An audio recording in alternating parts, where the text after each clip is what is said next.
Hello everyone, I Lieutenant Shubham Pratap Singh, Assistant Professor in the School of Management, Babu Banarsi Das University, Lucknow. So I'm going to continue the previous lecture, that is the generalizing the business transactions. So I have covered till compound journal entry. So I will continue with the opening entry. So moving on, journal we have already covered.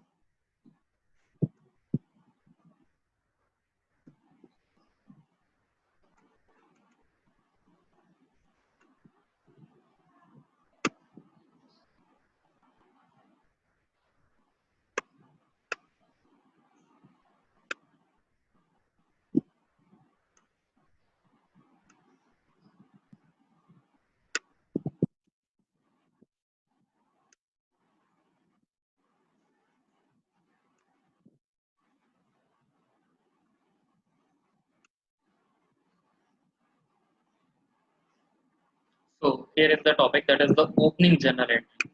So when we talk about the opening journal entry, so as you all know, the closing balances of accounts of 1 year are transferred to the next year. Means whatever the closing balances of the current year, that will be transferred to the next year or in the coming year. We suppose the closing balances of 2018-19 will be transferred to the 2019-20 in the next year. So in the next year, these balances become the opening balance. तो जो भी आपके previous year के जो closing balances होते हैं, that will be the opening balance for the next year. So after recording the opening balances, the transactions of the year are recorded. तो सबसे पहले जब भी हम अपनी बुक्स ऑफ अकाउंट्स में एंट्री करना स्टार्ट करते हैं और अपने ट्रांजेक्शन्स को जर्नलाइज करते हैं, तो सबसे पहले जो हमारे क्लोजिंग बैलेंसेस होते हैं प्रीवियस ईयर के, that will be recorded in the current year और that will be recorded in the next year. तो सबसे पहले रिकॉर्डिंग जो हम करेंगे, that will be for opening balances, that will be for opening balances. So opening balances हम सबसे पहले रिकॉर्ड करेंगे in our books of accounts or in our journal. So to record the opening balances, a journal entry is passed which is called opening entry. So जो भी opening balances हैं, उनको हम record करने के लिए जो जर्नल एंट्री पास करते हैं, that will be known as the opening entry. So जो भी आपके closing balances होंगे previous year के, that will be known as the opening balances for the current year or for the next year. So these opening balances will be recorded with the help of a journal entry that will be known as the opening entry.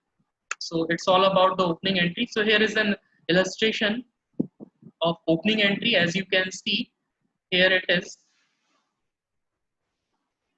So as you can see, there are certain transactions are also given. I'm going to highlight this.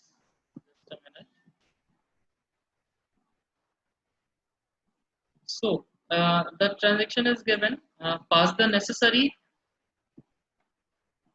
opening entry on 1st January 2006 in the books of Gopinath Limited. So here you can see the transactions are cash in hand is already given. So cash in hand, that will be the opening balance, or it is a debit balance. Cash at bank, it is also a debit balance.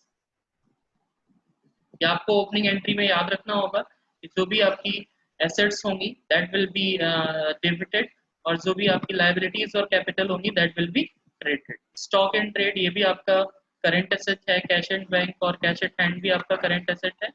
So as you can see, these all are the assets. These are all debited. Then furniture and fitting is also a fixed asset. So इसको भी हम debit करेंगे. Then sundry debtors. Debtors भी आपके current assets हैं. और आपकी liabilities क्या क्या है? Sundry creditors and loan from Ganesh and company. So these are the liabilities of, ठीक है. और बाकी जो भी डेबिट और क्रेडिट का जो बैलेंस होगा, that will be transfer to the capital. So I'm going to generalize this transaction as you can see in the next slide. So this is the opening journal entry in the Gopinath Limited के books में हम ये opening journal entry करेंगे. So format of journal, as you all know, that is date, particulars, ledger folio, debit amount and credit amount. So as you can see, we are passing the journal entry for 1st January 2016, on which date we are passing the opening journal entry or the journal entry so as you can see cash in hand, मैंने बताया था आपको इसको debit करना है because it is a current asset. Cash at bank is also debited. Stock in trade, furniture and fittings account, sundry debtors account. So these all are debited. Then credit किसको करेंगे? To sundry creditors to Ganesh and company. So as you can see, अगर हम यहाँ पे debit column में देखें तो जो आपको अमाउंट्स गिवन है that is 3,000, 16,000, 30,000, 5,000 एंड 21,000. ठीक है, ये आपका डेबिट का अमाउंट है. तो अगर हम डेबिट का यहाँ पे टोटल करें तो 21,000 प्लस 5,000 26,000 प्लस 30,000 56,000 प्लस 16,000 72,000 एंड 3,000 75,000. तो 75,000 का तो ये डेबिट का टोटल हो गया. और क्रेडिट में हमने दो चीजें मेंशन की है, 18,000 एंड 9,000, दैट इज क्रेडिटर्स और Ganesh and company, loan from Ganesh and. तो अगर हम यहाँ पे इन दोनों का टोटल करें तो 18 plus 9,000, 18 plus 9,000, that is equals to 27,000. So as you can see, 18,000 plus 9,000, that is 27,000. दोनों का डिफरेंस क्या हुआ? 75,000 minus 27,000. So as you can see, 75,000 को अगर हम माइनस कर दें 27,000 से, so here it is equals to 48,000. So जो भी बैलेंसिंग अमाउंट होगा, ये जो बैलेंसिंग अमाउंट होगा that will be transferred to the capital. तो यहाँ पे डेबिट बैलेंस ज्यादा है, इस वजह से हम इसको कैपिटल में ट्रांसफर कर रहे हैं. अगर यहाँ पे हमारा क्रेडिट बैलेंस ज्यादा होता तो उस केस में इस ओपनिंग एंट्री में हम उसको गुडविल अकाउंट में ट्रांसफर कर देते हैं. ठीक है, सो यहाँ पे जो आपका जो टू कैपिटल अकाउंट है इस ओपनिंग एंट्री में, that will be the balance करके हमने इसको जो है शो किया है. So opening entry in respect of assets and liabilities. So whatever the assets and liabilities are given, that is cash in hand, cash at bank, stock in trade, furniture and fittings, sundry debtors, creditors, loan from Ganesh and company. So in सारी assets और liabilities की हमने एक general entry pass की है, that will be known as the opening general. और जो भी हमारा asset और liabilities का जो हमारा difference होगा, that will be equal to the capital. As you all know, according to the accounting equation, asset is equals to liabilities plus capital. So assets and liabilities is equal to capital. Asset and liabilities का जो भी difference होगा that will be equal to capital according to the accounting equation. So जो balancing figure है that will be transferred to the capital. So it's all about the opening journal entry. So here is another example of generalizing the business transactions.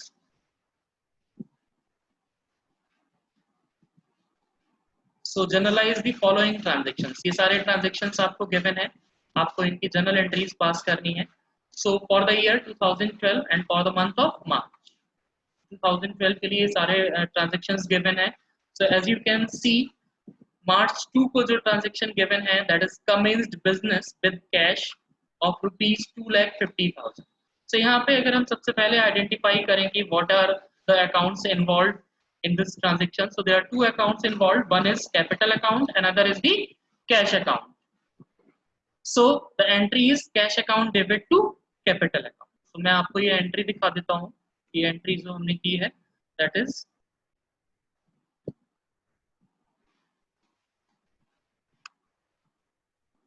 so here is the entry, that is cash account to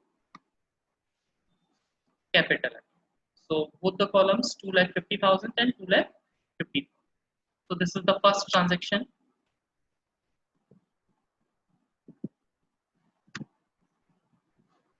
And the second transaction is also given. Here it is. So the second transaction is the purchase of furniture for cash of rupees 20,000. So आपने furniture purchase किया है for cash rupees 20,000. So entry क्या हो जाएगी? Furniture account debit to cash account. क्योंकि real account के case में as you all know, entry rule क्या होता है? Debit the receiver, sorry real account के केस में debit what comes in, credit what goes out. So यहाँ पे दो अकाउंट इन्वॉल्व है, one is furniture, another is cash. तो फर्नीचर भी रियल अकाउंट है, कैश भी आपका रियल अकाउंट है। So debit what comes in, credit what goes out. तो हमारे पास क्या आएगा, फर्नीचर, और हमारे पास से जाएगा क्या, cash. So furniture account debit to cash account. So मैं आपको इसकी जनरल एंट्री दिखा देता हूँ, furniture account debit to cash. So here you can see the second transaction has been given here, that is furniture account debit to cash account, and the same amount will be in debit and credit column. So this is the second transaction,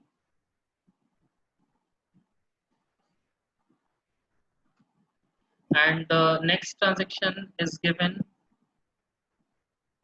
So next transaction is given on 4 March, that is cash purchases.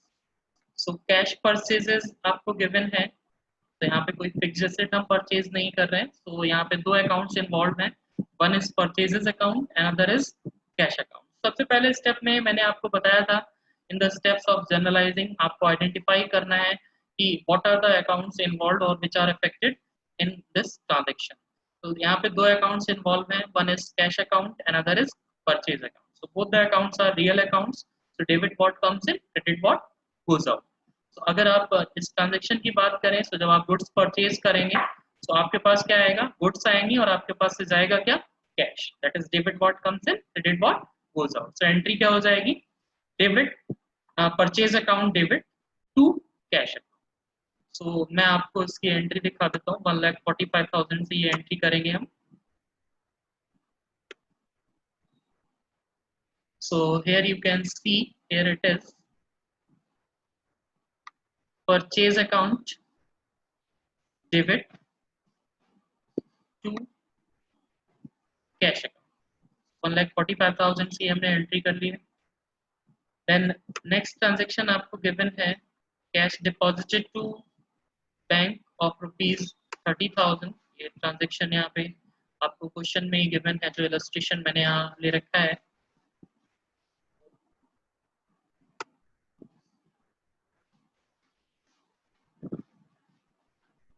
So here you can see deposited with bank। so ये आपने cash जो है वो deposit किया है bank में, deposited with bank 30,000। ठीक है, सो यहाँ पे दो अकाउंट इन्वॉल्व है, one is cash, another is bank. So cash account आपका क्या है, कैश अकाउंट आपका रियल अकाउंट है, और वाइल बैंक अकाउंट आपका एक पर्सनल अकाउंट है। तो रियल अकाउंट के केस में debit what comes in, credit what goes out. तो हमारे पास से कैश जा रहा है, so cash will be credited. So bank क्या हो जाएगा आपका, debit. So bank account debit to cash account, इसकी एंट्री होगी है। देन अनदर ट्रांजेक्शन भी हम लोग यहाँ देख लेते हैं, purchase from Patil. Purchase from Patil, Patil से हमने परचेज किया है, वैल्यूम ₹40,000 का परचेज किया है।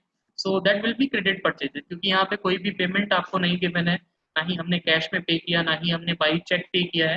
That will be credit purchases. तो यहाँ पे अगर हम देखें तो दो अकाउंट इन्वॉल्व है, one is purchase account and other is mister Patil account. So purchase account is a real account, so debit what comes in, so purchase account debited to Patel account। इन दोनों ट्रांजेक्शन्स को मैं आपको दिखाऊंगा in our journal। So as you can see, purchase account, ये bank सबसे पहले तो deposited with bank, bank में डिपॉजिट किया, तो bank account debit because it is the personal account, that is debit the receiver. Then to cash account, so cash account is a real account, that debit what comes in and credit what goes out। So this is the first transaction। Second क्या था आपका, purchases goods from Mr. Patil। दो account थे, purchase and Patil. So purchase आपका real account है, that is debit what comes in.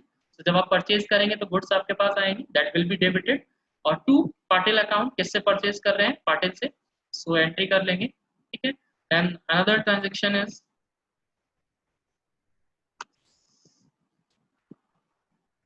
Sales made to Niranjan for ₹14,300 का ये transaction आपको गिवन है।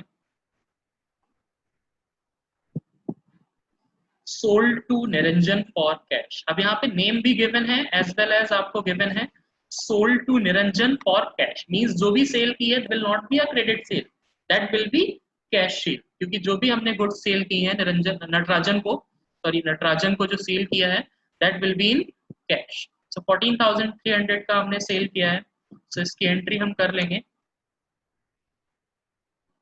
So दो अकाउंट इन्वॉल्व है, one is cash account, another is sales account. So यहाँ पे एंट्री हो जाएगी cash account to sales account. So this is the journal entry for this transaction. So as you can see हर एक transaction के just बाद में एक नरेशन लिखा हुआ है. अब ये नरेशन क्या होता है? That will be telling about the details of the transaction. Suppose first transaction में देखें, for cash brought in by proprietor as capital, for purchase of furniture, for purchase of goods in trade, for cash deposited with bank, or for credit purchases of goods in trade, and Patil being the supplier, for cash sale made to Natarajan. So it is mandatory to record the various business transactions along with the narration. कि जब भी आप journal में अपने transactions को record करेंगे तो आपको उसके ट्रांजैक्शन की डिटेल और एक नरेशन जो है वो मेंशन करना मैंडेट है. So that will be compulsion while preparing the journal. You are required to mention the narration. Narration आपको मेंशन करना है कि suppose being cash brought in by proprietor as capital, being purchase of furniture in cash, being purchase of goods in trade for cash, being cash deposited with bank. So these are the some examples of the narration. So narrations में कुछ ऐसा नहीं है, आपको सिर्फ और सिर्फ अपने ट्रांजैक्शन की डिटेल लिखनी है. सो 6 मार्च तक के ट्रांजैक्शंस को हमने यहाँ पे रिकॉर्ड कर लिया है. So we will move on to the next transaction.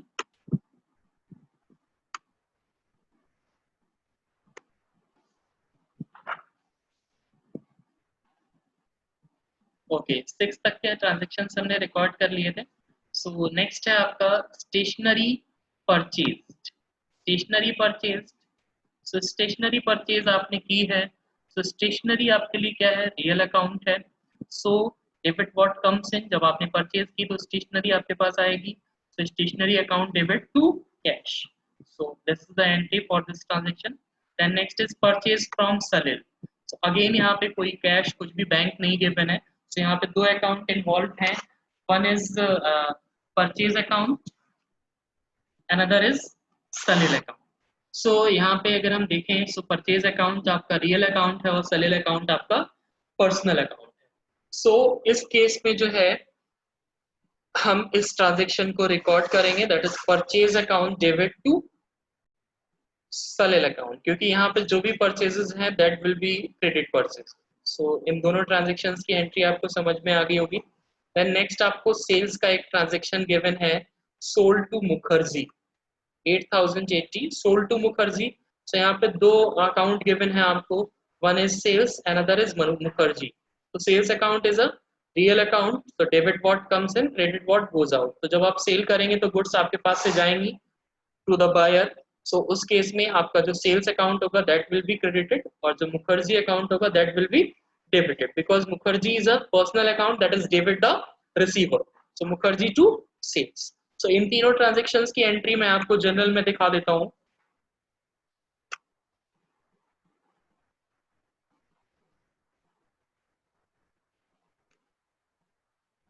सो पहली एंट्री थी आपकी stationery purchased for 1050. As you can see total of total brought forward. Brought forward का मतलब क्या है कि प्रीवियस पेज से जब आप नेक्स्ट पेज पे मूव ऑन करेंगे तो जो भी डेबिट और क्रेडिट कॉलम का टोटल है वो आपको आगे ले जाना होगा, उसको कैरी फॉरवर्ड करना होगा. So as you can see ये एज इट इज हमने कैरी फॉरवर्ड किया हुआ है यहाँ पे. ठीक है. सो पहली एंट्री होगी आपकी stationery account debit to cash account. ठीक है. सो स्टेशनरी हमारे पास debit what comes in, credit what goes out. Stationery हमारे पास आ रही है और कैश हमारे पास से जा रहा है. So that will be stationery to cash. Again दूसरा क्या था आपका? Purchase goods from Salil for ₹26,000.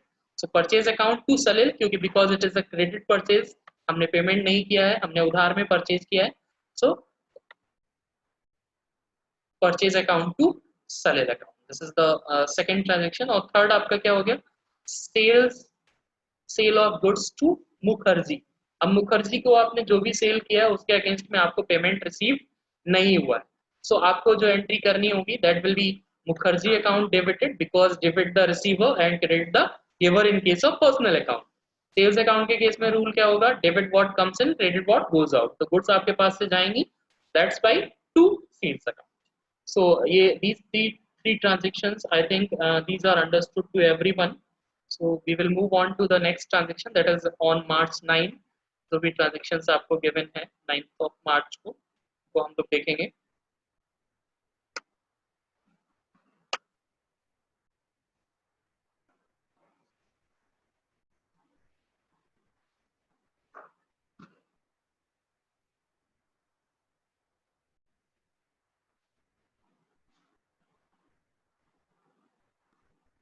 Okay, so as you can see here, it is the transaction is given rent for 2 years paid in advance.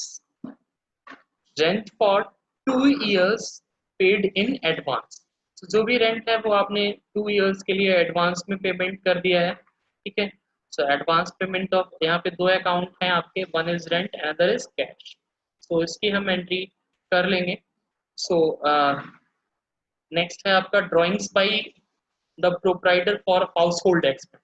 So according to the separate business entity concept कि जो भी आपके business के transactions हैं और जो owner के transactions हैं that are separately recorded in our books of accounts। So अगर उसने पर्सनल और हाउसहोल्ड एक्सपेंस के लिए कोई भी अगर ड्राइंग्स की है, so that will be the entry will be drawings account debit to cash account. तो कैश अगर विड्रॉ किया है तो टू कैश होगा, अगर आपका गुड्स विड्रॉ किया है तो टू परचेजेस होगा और टू गुड्स होगा। So goods taken out by the proprietor for domestic use. So goods taken out by the proprietor, अब उसने कैश भी विड्रॉ किया है 4000 का, और goods taken out by the proprietor for domestic use as well as उसने goods भी withdraw किया है, ठीक है। So drawings to purchases account की एंट्री हो जाएगी। Then similarly cash withdrawn from bank, bank से कैश विड्रॉ किया है, so cash account debit to bank, क्योंकि हमारे पास क्या आ रहा है, डेबिट व्हाट कम्स इन, तो कैश हमारे पास आ रहा है, बैंक आपका पर्सनल अकाउंट है, so debit the receiver credit the giver. तो बैंक यहाँ पे क्या है, गिवर है, so that's why the entry is cash to bank. So हम इन तीनों ट्रांजेक्शन्स को देख लेते हैं and so these four transactions are, ये फोर ट्रांजेक्शन्स की एंट्री हम लोग करेंगे।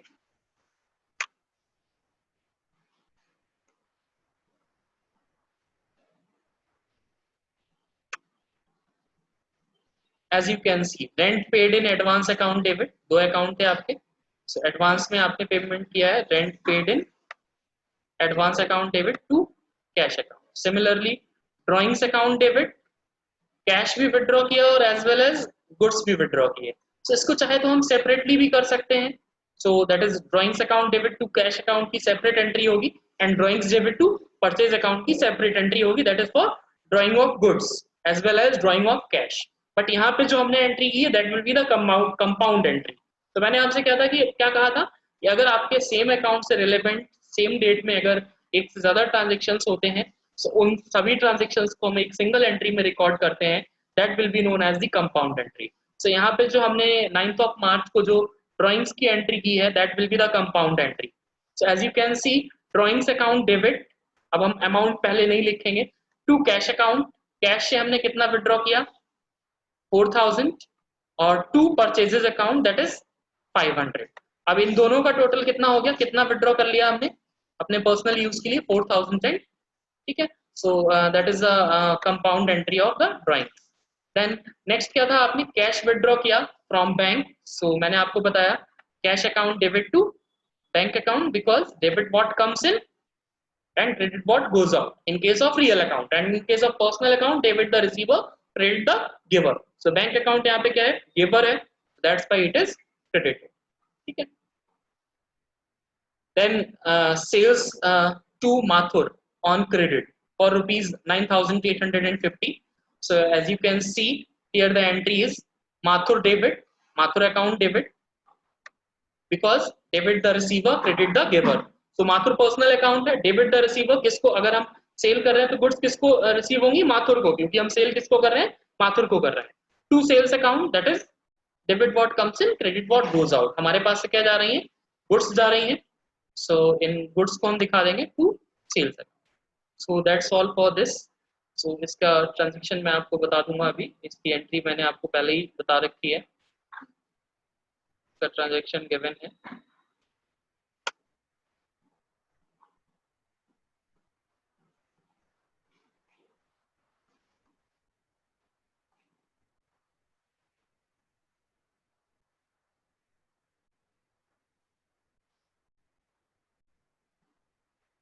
Okay, sold to Mathur on credit. So this is the transaction. इसकी रिकॉर्डिंग हमने कर ली है। देन नेक्स्ट है आपका purchase made. Purchase made payment through cheque. अब यहाँ पे ध्यान रखने वाली बात ये कि यहाँ पे जो पेमेंट है that will be through cheque. So अभी तक जो परचेज के ट्रांजेक्शन्स होते थे उसमें हम क्या लेते थे, परचेज टू कैश, बट यहाँ पे हम लेंगे परचेज टू बैंक। क्यों? क्योंकि यहाँ पे जो पेमेंट है that will be through cheque. So the entry is purchase account debit to cheque, sorry to bank account. क्यों? क्योंकि परचेज के केस में रूल क्या होगा, रियल अकाउंट का रूल एप्लीकेबल होगा, debit what comes in credit what goes out. So purchase account debited. अब आपके पास से अगर हम बैंक अकाउंट की बात करें, बैंक से पैसा जा रहा है, सो बैंक अकाउंट क्या है, पर्सनल अकाउंट है, that is debit the receiver credit the giver. So purchase debit to bank account. Next is cash received from Patil. Cash receive हुआ है आपको पाटिल से, so cash account debit to Patil account, cash account debit to Patil account. So 11 और 14 के ये दोनों transactions मैं आपको दिखा देता हूँ।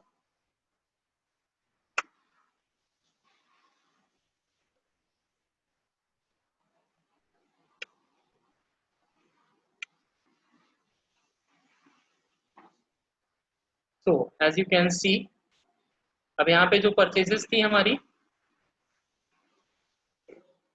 That will be through cheque. Payment जो भी किया है वो हमने चेक के थ्रू किया है। So as you can see purchase account debit to bank account. ठीक है, तो ये आपकी एंट्री हो गई, purchase account debit to bank account. Then next is cash account debit to Patil account. Cash आपने किससे रिसीव किया, पाटिल से रिसीव किया, so debit what comes in, cash आ रहा है। पाटिल अकाउंट आपका पर्सनल अकाउंट है, debit the receiver credit the giver. So Patil यहाँ पे क्या है, गिवर है, that's why it is credit. So 14, 17 और 18 के ये तीन ट्रांजेक्शन्स और गिवन है। सो ये मैं आपको जो है ट्रांजेक्शन्स अभी मैं बता दूंगा आपको कि जो ट्रांजेक्शन्स गिवन है, बट फिर भी हम इसकी जनरल एंट्री समझ लेते हैं। तो सबसे पहले जो आपको मैं बताता हूँ वो ये है कि for cash paid to Salil and discount received from him. तो अगर हम बात करें यहाँ पे कि जो सलिल है वो हमने कितने का सलिल को सेल किया था, वो आपको प्रीवियस ट्रांजेक्शन से रेफर करना होगा। तो मैं आपको यहाँ पे ट्रांजेक्शन दिखाता हूँ कि जो ट्रांजेक्शन आपको गिवन है।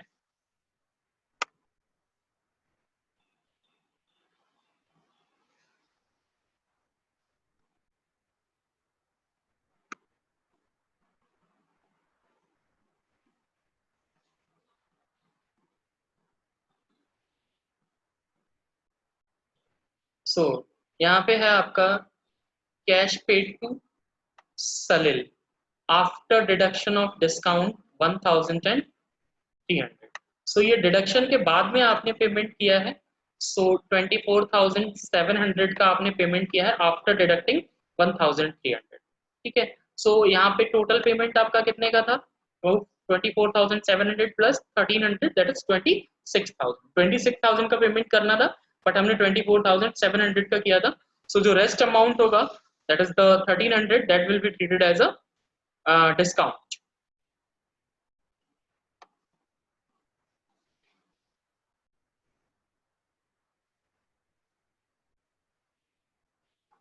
Okay, so here you can see cash received from Mathur, दूसरा ट्रांजेक्शन है आपका cash received from Mathur in full settlement of his discount। so 9750 का आपका सेटलमेंट किया है आपने। अब आपको देखना पड़ेगा कि माथुर को जो है आपने कितने का सेल किया था। अगर हम माथुर के यहाँ पे सेल की बात करें जो कि आपको प्रीवियस पेज में दे रखा होगा, sold to Mathur on credit that is 9,850 का आपने ट्रांजेक्शन किया था, जिसका पेमेंट आपको नहीं मिला। अब आप देखेंगे मिला कितने का है वो भी देख लीजिए। सो 9850 की जगह 9750 means ₹100 will be treated as a discount. So अब हम इसकी दोनों ट्रांजेक्शन्स की एंट्री देख लेते हैं, that is on March 14 and मार्च 17।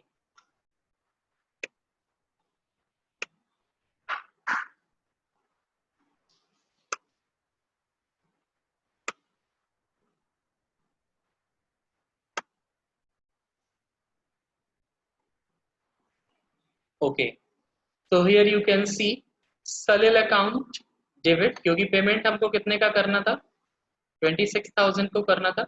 तो अगर हम बात करें यहाँ पे सलिल अकाउंट की, तो सलिल अकाउंट को डेबिट क्यों किया है, पेमेंट किसको कर रहे हैं हम, सलिल को कर रहे हैं। So debit the receiver credit the giver, that's why Salil account is debited. Then to cash account, cash account is the real account, debit what comes in, credit what goes out. तो हमारे पास से क्या जा रहा है, कैश जा रहा है, so cash account will be credited. Amount कितना दे रहे हैं हम, 24,700, but that will be equal to 26,000। So discount हमने कितने का अलाउ किया, 1,300। So discount account will be a nominal account. Discount account जो होता है that will be a nominal account. So nominal account के केस में रूल क्या होता है, debit all expenses and losses, credit all incomes and gains. सो जो भी डिस्काउंट होगा that will be with the debit all expenses and losses and credit all incomes and gains. So discount account जो है हमेशा आप ध्यान रखना होगा आपको, चाहे कैश आपका परचेजेस हो, चाहे पेमेंट कर रहे हो या पेमेंट आपको रिसीव हो रहा हो, that will be with the cash. Discount जो है वो हमेशा कैश के साथ में ही रहेगा, as you can see in the next transaction. तो that is cash account debit, कितने का पेमेंट किया है आपको, 9750 का। अब आपको कितना करना था, माथुर को कितना पेमेंट करना था आपको, 9,850। So as you can see the difference between the two will be 100। So ये जो 100 है that will be discount account. So as you can see यहाँ पे देखेंगे अगर आप, तो कैश और डिस्काउंट दोनों एक साथ हैं, यहाँ पे कैश और डिस्काउंट दोनों एक साथ है। सो आपको ये ध्यान रखना होगा कि डिस्काउंट और कैश जो है वो दोनों एक साथ ही रहेंगे। Then similarly next transaction is also given. तो इस ट्रांजेक्शन के लिए हम लोग जो है फिर से रेफर करते हैं कि अपने क्वेश्चन को, मार्च 18 को ये ट्रांजेक्शन गिवन है।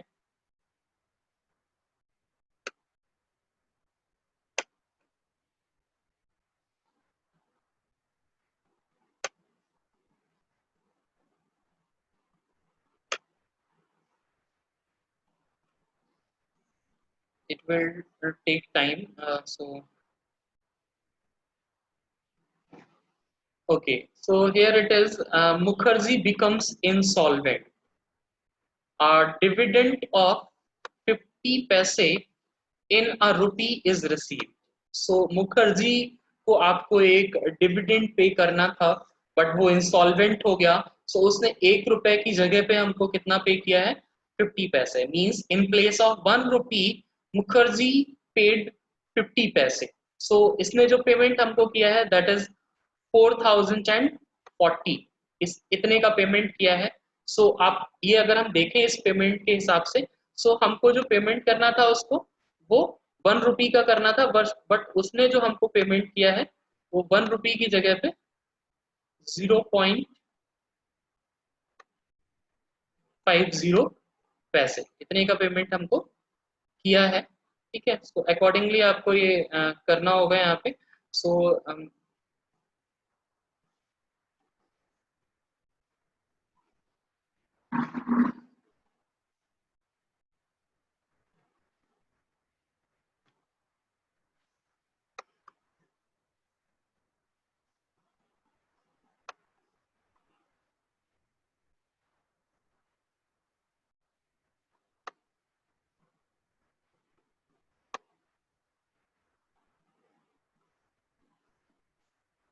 तो मैं इसको जो भी हाईलाइटेड टेक्स्ट है मैं इसको इरेज कर रहा हूँ, because there are lot of confusions.